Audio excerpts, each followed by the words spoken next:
right around this time, 2 days ago on Sunday, the submersible Titanic Tour vessel was supposed to be surfacing. And unfortunately, it's been missing since. The Coast Guard had a live press conference today, and this is a second take on that. So let's dive in and watch together.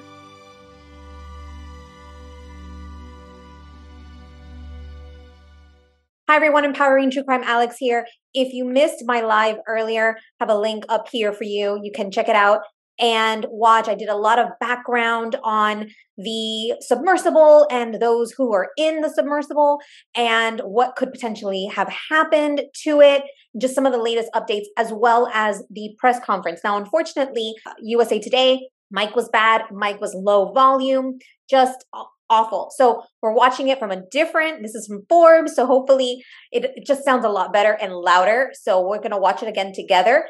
And also there's another video I just did a little bit ago that talks about some of the three causes of why the comms and the contact were lost with the submersible, unfortunately. And before we get into that, let's just say a quick thoughts and prayers for the 5 people who are allegedly in the submersible.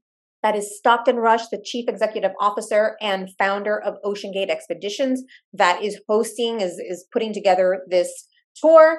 Hamish, who is a British billionaire and adventurer. He's gone to space. He's gone to the Mariana Trench and other deep dive expeditions. Shahzada Dawood and his son Sulaiman Dawood were also on board.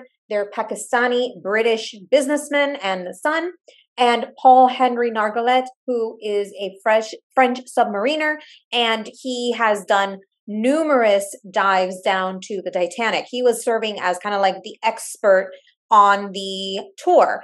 Typically, according to OceanGate, there's a crew member from OceanGate, an expert who's an expert in underwater exploration, and then also 3 paid members who are $250,000 apparently each. So that is the roster of the 5 individuals. Let's keep them, their families, and the search team in your thoughts and prayers for a positive outcome, that they are found safe, alive, and in good health.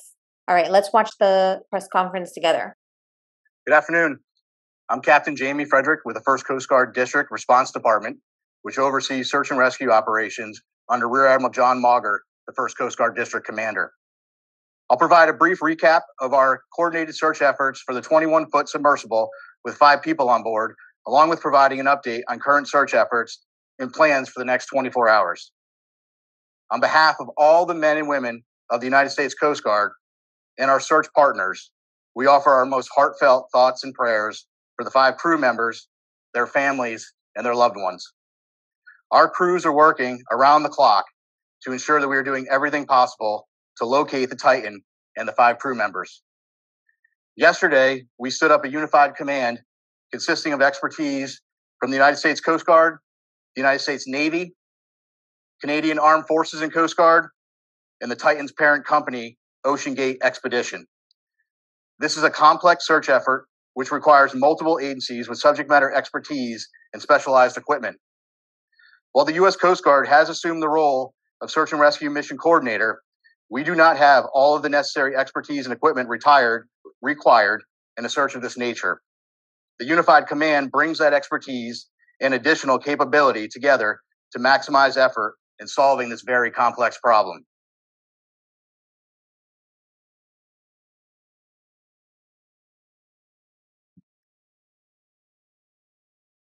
And we're out of order here.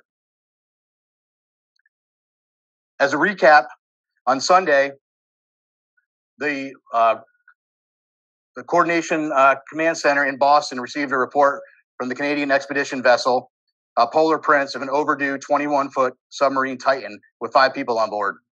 The Titan was attempting to dive on the wreck of the Titanic, approximately 900 miles east of Cape Cod and 400 miles south of St. John's, Newfoundland.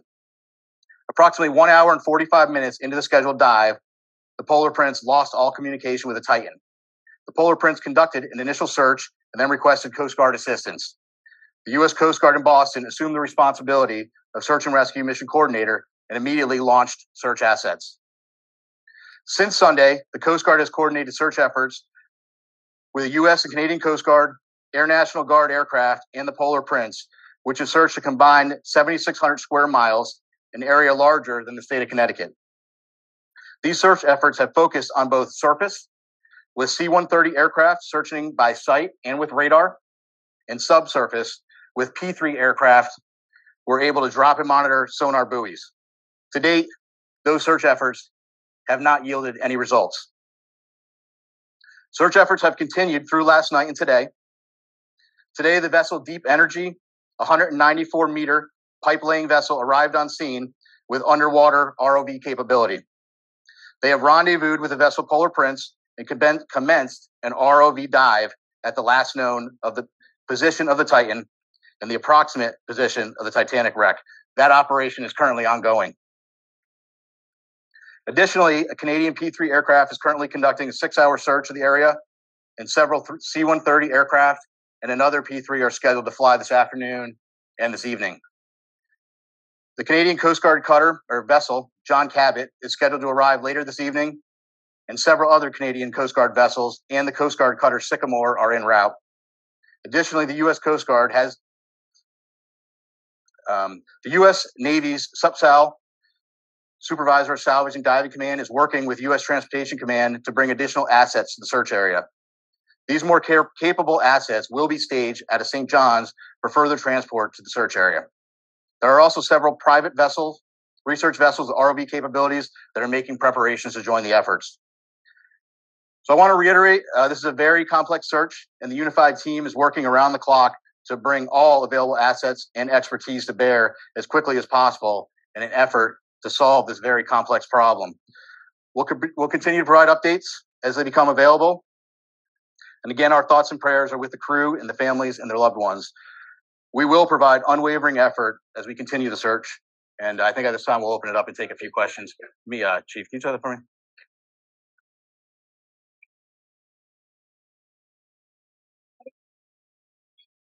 It actually So each of the ROVs, so that's kind of a vague question, right? That ROVs have different capability. It's our understanding the current ROV that is deployed at the site now has some limited capability. It has a camera on board, but again, each of those is different, and we'll be gathering more information as that operation goes on through the day.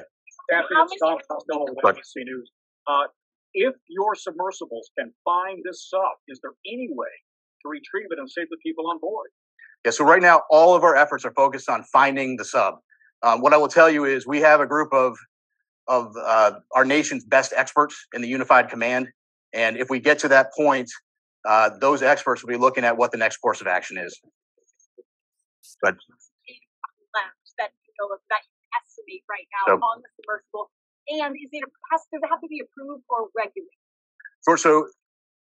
So first of all, it's an estimate, right? Because we know from the data we were using as a starting point was 96 hours. We know at this point we're approximately about 41 hours. 41 hours left. Yes, and then correct. To be approved or regulated, the submersibles that go through anything that you know of? Yeah, I'm not sure of the exact technical piece of that. We know there's about 40 hours of breathable air left based on that initial report. Again, that was just the initial report based on 96 hours from when the vessel submerged. That amount of time that's left, let's say 41 hours or so, if you were to find the submersible at this moment, would that give you enough time to save these 5 people on board? Yeah, I don't know the answer to that question. What I will tell you is we will do everything in our power to effect a rescue.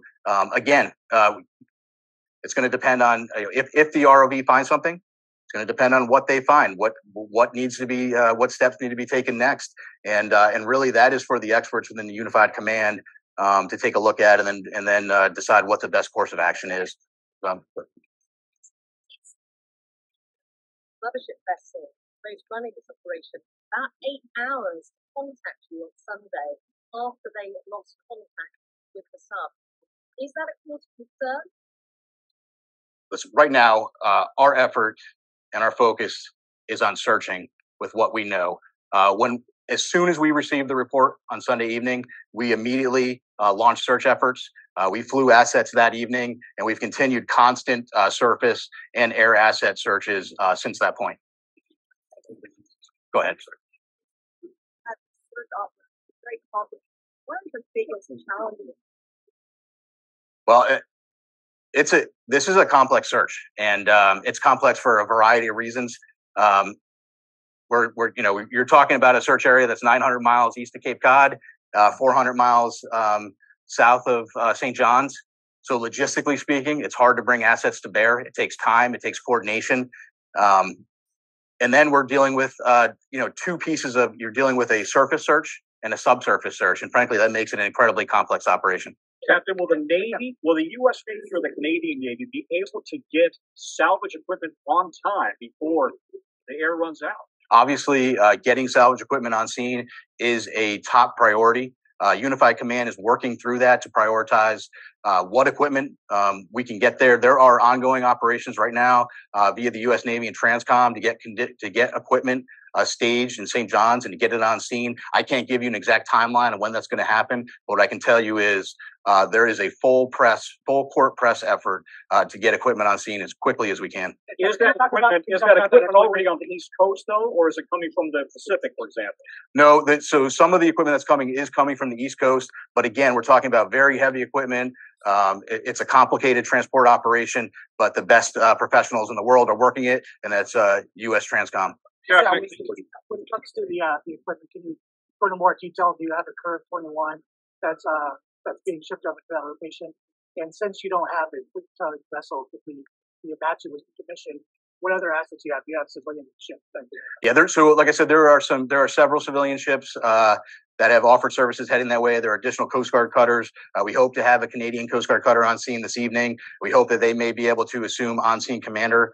Polar Prince has been doing a great job with those duties, but if we could take some of that from them, that would be good. But your question about specific equipment, I'm not going to get into talking about specific equipment. Frankly, I'm not an expert on what that equipment is. But again, I can tell you, we have experts in the Unified Command that are going through that, prioritizing what we need, and then how we get it on scene. Can you talk a little bit about the personnel from Boston?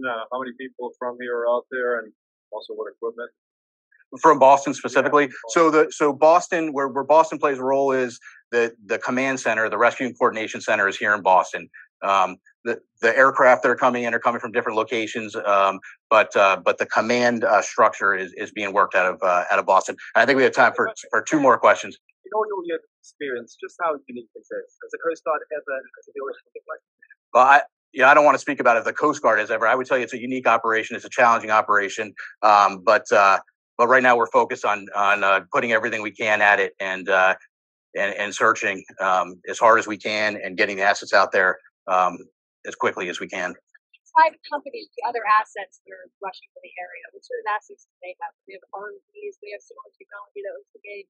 Yeah, so there are some additional assets with ROVs. There is one asset that is working to get on scene with a decompression chamber. So those are all pieces that are coming together, and we're working those logistical challenges to get them there. And I think we'll take one more. Realistic prospect. What would that look like?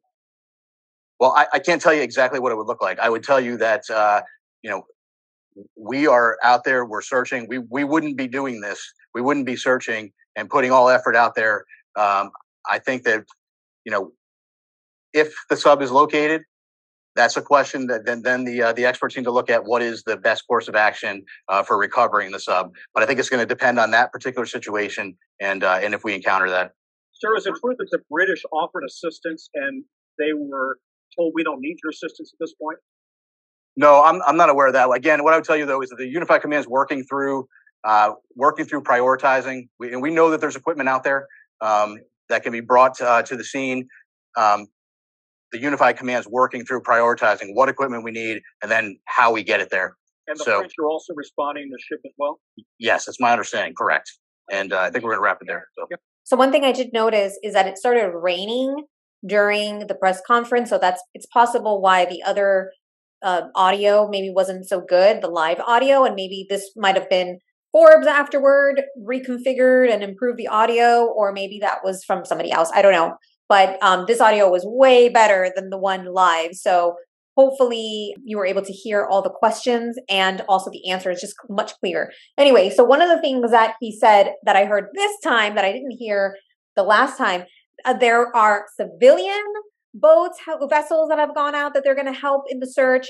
There is already an ROV in process as of the 1 o'clock Eastern time. That's 5 hours ago, is already searching. So that's great news. And they're doing surface searches, they're doing subsurface searches. So those are some of the things that I heard this time. Now, of course, the biggest takeaway here is that the estimate of oxygen is 40 to 41 hours as of that time. So now we're talking about 35, 36 hours left for these individuals, for a day and a half at best. And so definitely the time is of the essence. You know, it's a race against the clock. And, you know, this is very, very serious. It's a priority.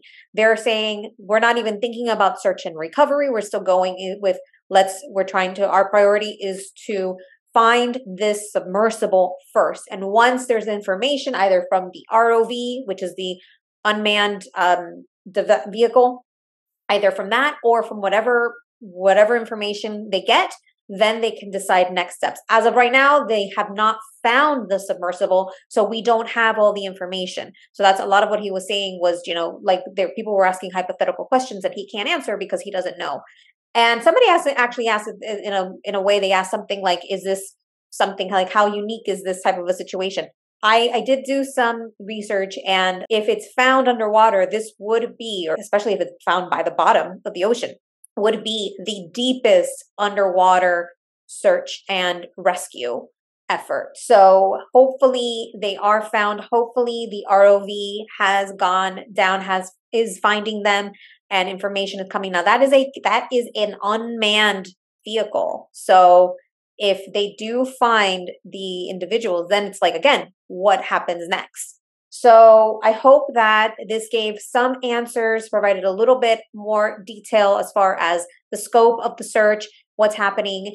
And let's keep the passengers in our thoughts. Stockton Rush, Hamish Harding, Paul Henry Nargolet, Shahzada Dawood, and his son Solomon Dawood, in your thoughts and prayers for them, their families, loved ones, and of course, those searching for these 5 individuals and the submersible, that they get answers quickly, and that prayers that they're found as soon as possible. All right. So if you enjoyed this video, if you learned something today, I'd appreciate if you hit the thumbs up. If you like my style of covering true crime, if you want more coverage, breaking news on this and other missing persons cases, then make sure to subscribe to my channel, hit the bell for notifications anytime I post. And with that, I hope that you stay safe, stay thriving, always follow your intuition, keep it empowering, and have a wonderful rest of your day. Bye for now. Don't forget to like, subscribe, and hit the bell button for notifications. Thank you.